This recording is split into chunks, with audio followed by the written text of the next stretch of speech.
mid-range jumpers, and KD responded, tweeting, "Shoot him, Zach." Kendrick, do you agree? I do agree. I think, now we're getting into this analytics of, shooting threes and stuff like that. But tell me what this worked. Tell me what is this actually won a championship at. This hasn't. You look at the Golden State Warriors, Steph Curry, Klay Thompson, KD, when they was winning those championships, those guys shot mid-range jumpers.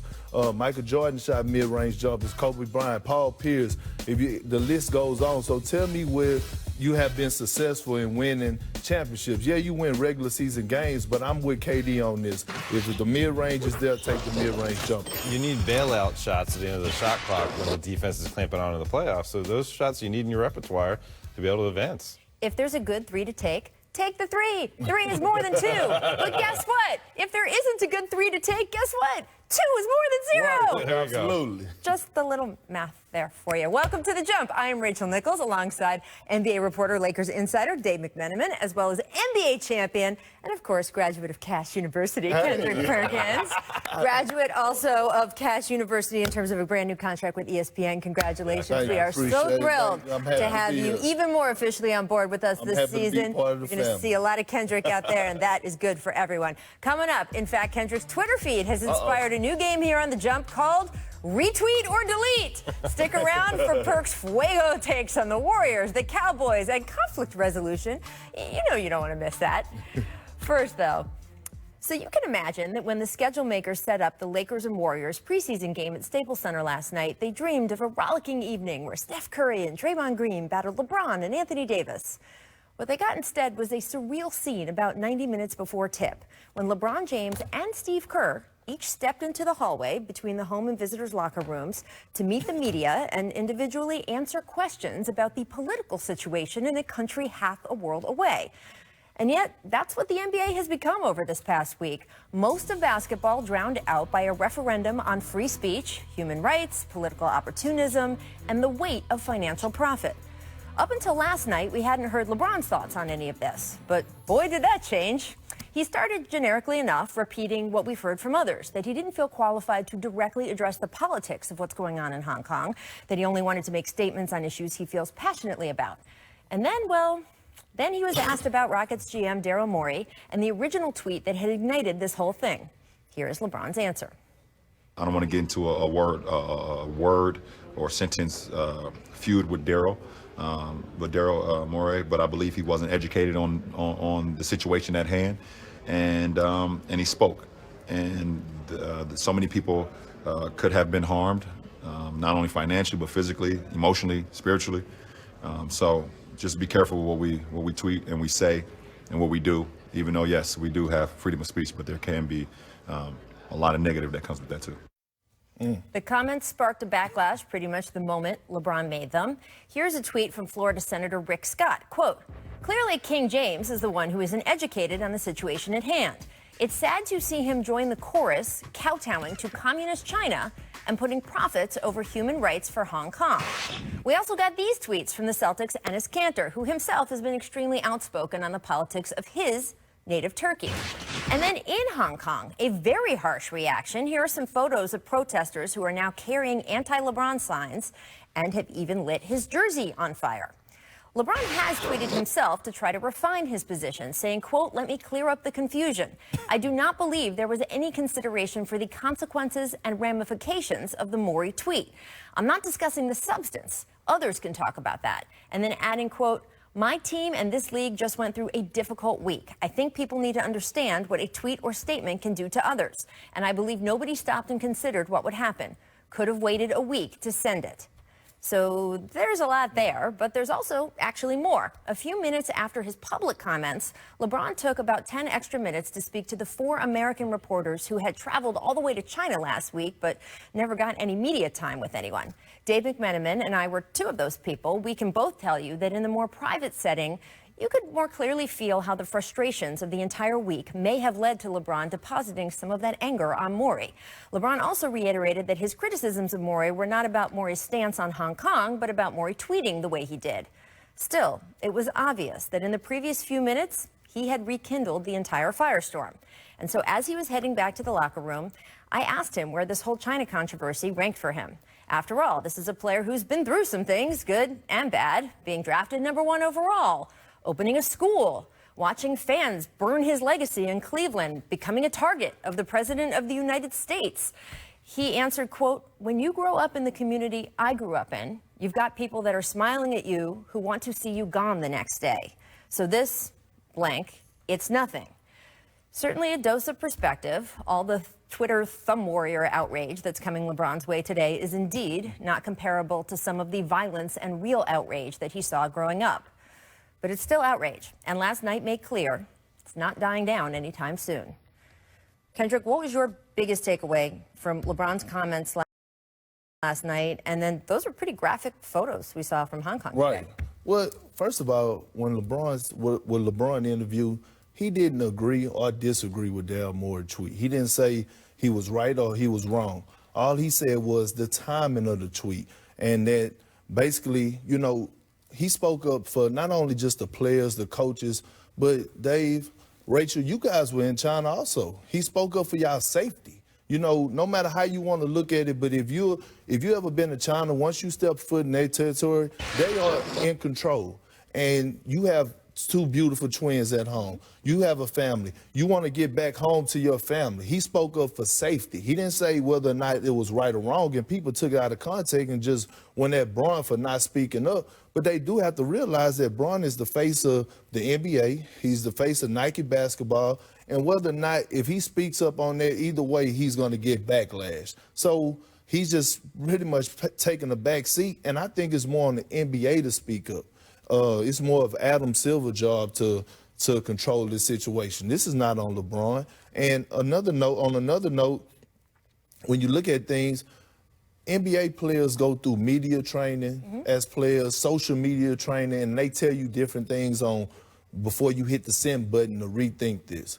Maybe GM should go to media training or stuff like that, because Daryl Morey, outside of Magic Johnson, is one of the most active GMs that tweets all the time. But I never seen, and I follow Daryl Morey, but I never once seen him tweet about things that's happening in his own country. So why take a stance on when you all are over there in China in a whole nother country and decide to send out a tweet like that? Was very selfish, and you wasn't looking out for others. So LeBron is not the selfish person at hand. Daryl Morey actually is. Right. And LeBron is as savvy as a player we've seen. He owns a media company. Right. And so usually we see him tap dance around issues, come out sounding eloquent, well thought out, incisive. He wasn't that last night. Had he not used words like misinformed or uneducated when discussing Daryl Morey's tweet, had he just said, Daryl Morey didn't think about the ramifications of what this tweet would mean to his team, to me, the league, etc., I don't think we'd be having this discussion. Because LeBron's been so savvy over the years, he puts himself in a situation where there's higher expectations upon him. And I don't think he gave his most eloquent, well thought out response. Now, some of that could be because he was just so frustrated with Daryl Morey. I mean, literally for a week, he was stewing about the situation that he found himself in because of this tweet. His team goes over to China. They're worried about their safety. They're shut in their hotel. All these business opportunities are, disappearing into thin air because the Chinese government is canceling things left and right. Meanwhile, LeBron has a chance to be in a meeting with Adam Silver the day before the game was played in Shanghai. And quite pointedly, he said to Adam Silver, I'll paraphrase, you know damn well if a player made a tweet like this or made a statement like this, there would be repercussions that were coming from the league. Absolutely. And the response he got from Adam Silver was, I am going to defend the freedom of speech that Daryl Morey had, even if it had an unintended fallout like this had. And so to think about that for a week and to think about what he had to go through, what his Lakers teammates had to go through, what all their family members that traveled with him had to go through, he was asked the question, what should the league do about Daryl Morey now? And because he didn't get any answer that he wanted to hear from Adam Silver, he tried to express the answer he would have, meted out. Right, but as you said, look, this was not a question of LeBron being taken out of context. He said what he said. Now, I just don't think he said what he meant. He did say it. He said he's not educated about the situation. He didn't say he was not educated about the ramifications. He only clarified that later. So you're right. I don't think this was his best effort media-wise. Look, he's been doing this for 17 years. You're going to have nights where you don't speak exactly what you mean to say. He did go out of his way to clarify it later, both in person to you and me, on Twitter, that sort of thing. Obviously, that's not good enough for people who are protesting in Hong Kong or politicians who are looking to take these kinds of political opportunities, which obviously we saw Rick Scott do.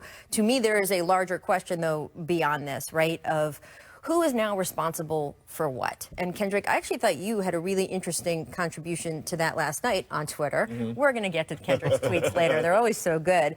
But you were saying, I haven't seen Daryl Morey speak out on, I believe you were talking about an unarmed man who was shot by police in Dallas, in the state where Daryl lives.